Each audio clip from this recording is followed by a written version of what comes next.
The 2026 Range Rover Evoque. We have some subtle new updates to talk about here, and thanks to Motor Trend, they have compiled together all of the latest updates for the 2026 Evoque. So let's get started. We have two trim levels with the Evoque. We have the entry-level S model, then we have the Dynamic SE. And for this latest model year, the Dynamic SE trim level gets a 360 camera with Wade sensing, along with graphite Atlas gray exterior trim and brushed aluminum interior panels. The entry-level S model gets dark anodized interior trim, and the black brake calipers are now offered as a standalone option. And also new for 2026 is a black exterior styling package. You can get that if you want. And finally, we have a dark agate gray finished 20-inch wheels that's available to you as an option. And that's pretty much all of your latest updates for the 2026 Evoque. These SUVs got their primary refresh back in 2024, and that's when they have implemented this 11.4-inch infotainment screen without any physical buttons and switches for the HVAC. So that's something to keep in mind there. And there used to be like a more powerful P300 turbocharged 4-cylinder engine with about 300 horses. Well, that is now gone.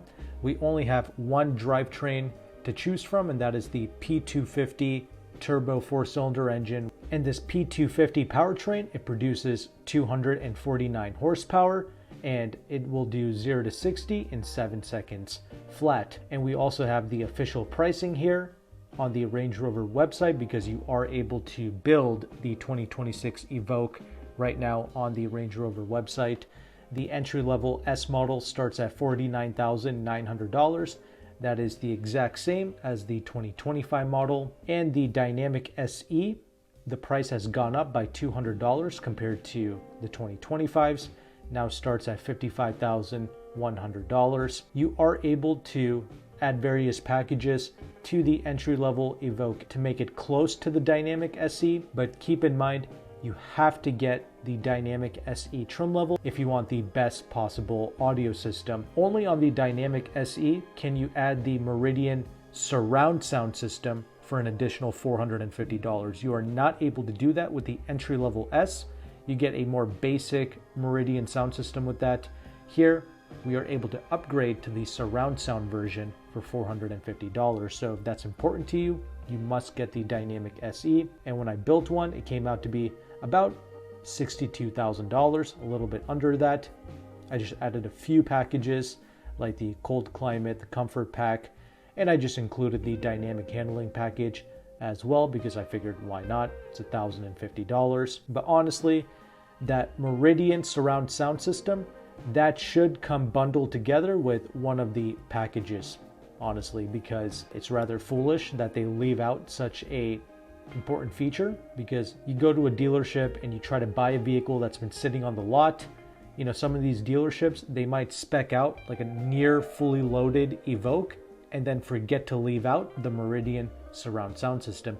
I've seen this happen to multiple different luxury car dealerships where they build fully loaded vehicles. A wealthy client walks in and they say no to the vehicle because it's either missing, you know, a crucial feature like the top tier audio system or a wireless charging pad or a heated steering wheel, etc. That's the problem with these luxury car manufacturers providing certain key features as separate options. Very foolish. But is this SUV worth it? I mean, technically these Evoques, they're supposed to compete against, you know, things like the BMW X1, Mercedes GLAs, and this is way overpriced compared to those German rivals. So no, I don't think that this is a great deal or an option in the lineup. If you want a quote-unquote value Range Rover, you should definitely consider the Range Rover Velar, because you can get those well equipped for about 71, 72 grand. I know that's about 10 grand more than this Evoque, but you're getting a vehicle that's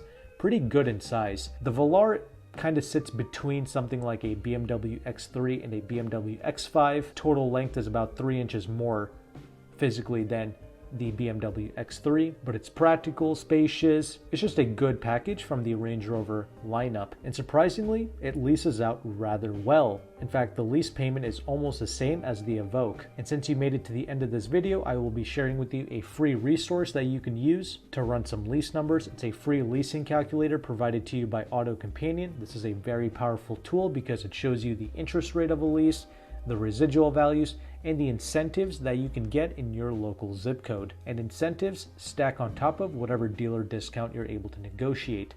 Sadly, with the Evoque, I was not able to find the invoice price. Usually I'm able to do that on websites like JD Power, but typically the MSRP to invoice delta with a lot of these Range Rovers, it's about $2,500. At least that's how it was with the Velar. So here, when I ran some numbers, I just assumed 4% off the MSRP, and assuming you have perfect credit and you're putting no money down on a 3-year lease, the payment, it's about $845 a month for a 2025 Range Rover Evoque in the Dynamic SE trim level. But the good news is the interest rate of the lease, it's rather low at 1.2%. So that's good, but the Velar is even better. The interest rate is a little bit under 1%, I believe. So that's something to keep in mind. For the first time ever, these Land Rover, Range Rover products are leasing out really well. In the past, this company, they were really on their high horse, and a lot of their lease programs, they were at like 7-8%, and it was just ridiculous. But when I ran some numbers on the Velar, which costs about 10 grand more, I mean, that thing leased out for about $900 a month. So just a little bit more than this Evoque. But of course, if you love the Evoque styling, then go for it. You know, if you were someone who is intent on paying cash for an Evoque, you can actually save your capital and just do a 3-year lease and then buy it out at the end of 3 years because the interest rate is so low and you're actually building equity in these vehicles. Now, I would confirm with Range Rover Financial if you are able to actually buy out the vehicle at the end of the lease. That's something I would check beforehand, but if you are able to, then that's great. Plus, if you qualify for Range Rover loyalty, you can get an additional $3 grand in incentives with the Evoque. So if you actually got $2,500 off from the dealership and you stack that on top with the $3,000 loyalty credit, then you can get approximately $5,500 off. That is a great savings if you were someone that's interested in buying into this brand. But make no mistake, things like the X1, it's going to be a far better deal. And the reason why I mentioned that is because AutoCompanion is not just responsible for this calculator, he's also one of the largest car brokers in the United States. And he typically has partner dealerships in the Washington, D.C. area, and they're offering like 11% off the MSRP of a 2025 BMW X1. You see what I'm saying? Like, that's a pretty substantial discount. And he doesn't just offer BMW, he's got Audi, Mercedes, Porsche, Lexus, Volvo, etc. With the Mercedes products on the GLAs, GLBs, GLCs, he's got 11% off the MSRP. Audi Q3s and Q5s, he's got 12% off. Even on the 2024 Porsche Macan, he's got 12% off. But keep in mind though, he's located in Washington, D.C. If you want to work with him and you want to have the vehicle shipped, shipping is something you have to pay extra for. I've had 2 vehicles shipped with AutoCompanion, never had an issue, but once again, something you have to pay for extra. And he does charge a broker fee to access these deals. If you sign up with my affiliate link in the description box below, he will take some money off of that broker fee. But I just wanted to present to you this knowledge, this information, and these resources. If you found value with this content, make sure to like and subscribe. And if you've recently purchased or leased one of these new Range Rover, Land Rover vehicles, let us know how it's been holding up for you, because let's be honest, those horror stories regarding the Range Rover brand, that's no joke. I mean, I've even experienced it firsthand with new Land Rover Defenders and Jaguar F-Paces. I've had electrical glitches, etc. So that's just something to watch out for. Of course, there's always going to be those people that, you know, buy or lease these vehicles and they put 900,000 miles on it and never have an issue. God bless them, but the story should not be ignored. And yeah, I get it. Every brand has issues, especially nowadays. Like, everything is garbage, but Range Rover, you know, they're a bit unique. Let's just put it that way. But regardless of that, thank you again for watching. Leave your thoughts below. Take care and goodbye.